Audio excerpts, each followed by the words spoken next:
Anchia Sonko and Confama Eti4 Enina Nimdia News Eno and our Suguswa Uti Sabre Yabebo Era and Semono Emo 4% right on the back of the COVID and the Black Sea Wars. And we took a number of measures to bring it down, mostly through inflation targeting by the central bank, and then also on the supply side, trying to drive down the drivers of inflation. This government is already beginning to signal that they are worried that inflation is going to go back up or be sticky, not come down like was programmed to come down. Remember that already the disinflation path says that we should be doing about 11% inflation by the end of this year, if we were using the path or the direction that the MPP was traveling on. And from all indication, there are worries that we may not be able to even sustain that 11% inflation average for this year. In fact, properly speaking, this government should be going down, I dare say, somewhere to about 7%. Because if you look at the disinflation path on the MPP program, which was bringing us to 11%, and their argument that they were going to do better, they should be doing 9, 8, or 7%. We did about 7.9% in the early years before COVID hit us. And they can do it if they focus on the interventions on the supply side. It is because they are not focusing on interventions on the supply side and putting money and efficiency behind those interventions that the central bank has to use its inflation targeting module and hike up the rates, which comes to punish all of us. So they have opportunity to do the right thing. And as a stopgap measure, you will then not object to the 14.75% price rise in electricity tariffs as a way of plugging some of the fiscal slippages. It's very interesting you ask that question, because when you read the IMF statement goes on to make the point that they are happy that the government has introduced the 14% tariff hike, and that they think that it is important to avoid what they call further fiscal slippages moving on. That is indication that part of what they are countering as our fiscal slippages, part of the, may I say, the assessment where they mark us down was that we didn't increase electricity bills enough. And so they are happy that this government has increased it by 14% because they believe that it will avoid fiscal slippages. We disagree with the IMF on that one. And when we're in power, we disagreed with them. We'll continue to disagree with them. As a government, you have to ask yourself a question: how much of these electricity bills can be passed on to the consumer at the end? If you sign a contract on the back end, that is a capacity charge, which capacity charge has not been consumed by the consumer at home, it will be unconscionable for you to pass on the bill to the consumer at home. The PURC will not allow you to pass it on to the consumer at home. The PURC will say, well, it is you, the government, that signed a capacity charge for a take or pay clause with this producer. And so if that power has not been produced, you, the government, have to bear that. And the government can find ways by which it can ring fence and find other ways of paying for it, not necessarily through the budget. But what this government has elected to do is to pass it on to the consumer, 14% increase. Today I was listening to feedback from some consumers who say that, so if you took away 1% here and 10% on people who have earned from bettings, not everybody participates in it, only to slap 14% on what everybody consumes, even for what they have not consumed. Are people better off or are people worse off? So it is a choice that the government has made, and they will live or die by that sort. What we will keep recommending to the government is to tone down on the political rhetoric and focus rather on substantive work, and in particular, reduce expenditure, be more efficient in utilizing the available resources now, in investing in productive sectors so that you can generate a lot more growth and jobs. Encourage the private sector to come in, offer incentives to the private sector to come in so that the private sector can use its resources to do more of what government is using. I'll give you two final examples. Today, the government is refusing to renew the lease of multinational mining companies. a step that sends a very bad signal, if you put it together with many of the things the government has done in the gold industry, a very bad signal to the investor community. And so the private capital, and the last time, for example, that Goldfields invested in their Damang mine, it was about $1.7 billion. Private capital that you require like this to invest in the Ghanaian economy. The government is sending a signal that your investment is not fiscally or operationally safe in Ghana. And at the same time, the government is now taxing Ghanaians or borrowing money to give about $279 million to the gold board to go buy gold. At first, that $279 million is foreign exchange earnings that will come from, people who want to import gold into their countries, Indians, Turkish, Arabians, etc. Now the government priority has shifted from allowing them to bring their money to buy gold and take it out to using taxpayers' money to buy gold.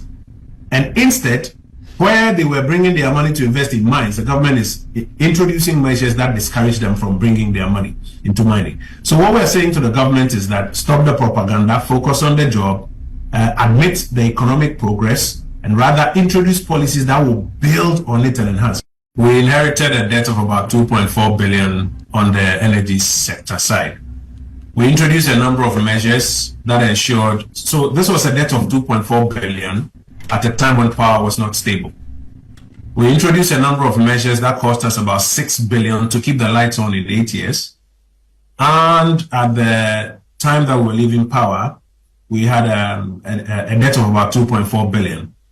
$2.4 billion, mostly occasioned by the redundant capacity charges that the NDC themselves had signed up to. Now, we also believe that a lot more efficiency. So, my point on that is that the NDC cannot sustain the argument that we did not manage the energy sector well. You walk on the streets and anybody, on the streets will tell you that if it comes to managing the energy sector well, the NPP is done way better. In fact, this morning I was reading tweets from the Volta region and people complaining about Dumso in the Volta region. You've heard Dumso being complained about in the Ashanti region, etc. So on the assumption of office of the NDC, already people are beginning to complain about their inability to properly manage the energy sector. We will not be against private sector participation. No, we'll be interested in seeing the model for private sector participation that they bring in, because it would be unconscionable on our part, having tried private sector participation before, to come back and say we don't support private sector participation. That would be duplicitous. So we will be interested in seeing the model for private sector participation they want to bring, and the transparency and the gains that will come with it. And then we can take a definite position on whether or not we support a particular transaction that they'll put on the table. But I think as a political group, we have already demonstrated that we think private sector participation can bring efficiency in the energy sector. Sir Radiadum Kwanya Honeho. Yes, nay, Adaje ni Posokra, a Welisa Hotel Cramantemu, and yet by Uncommon Flo. That's it. Millions of Kaya and Cray. So the Kaya Kaya, about why I got 2024, and I'm so intro, and I'm so active. Professor Michael Quay committee, so we film. Call my Ghana Hangina, Nami and Namswa, no Eddie and Chonum, one far and Ramama 2 acre. No, and no continue Virginia and ne. When I was saying, almost a day a year reports on air, I bet you and 24. You say, and of course, no meetings, no, I hope you Yedikai neck meetings, a medikai apostle. And more as I say, there's an apart, there's a Lindy. The more a year, a FINA, a national council meeting, and so about the president.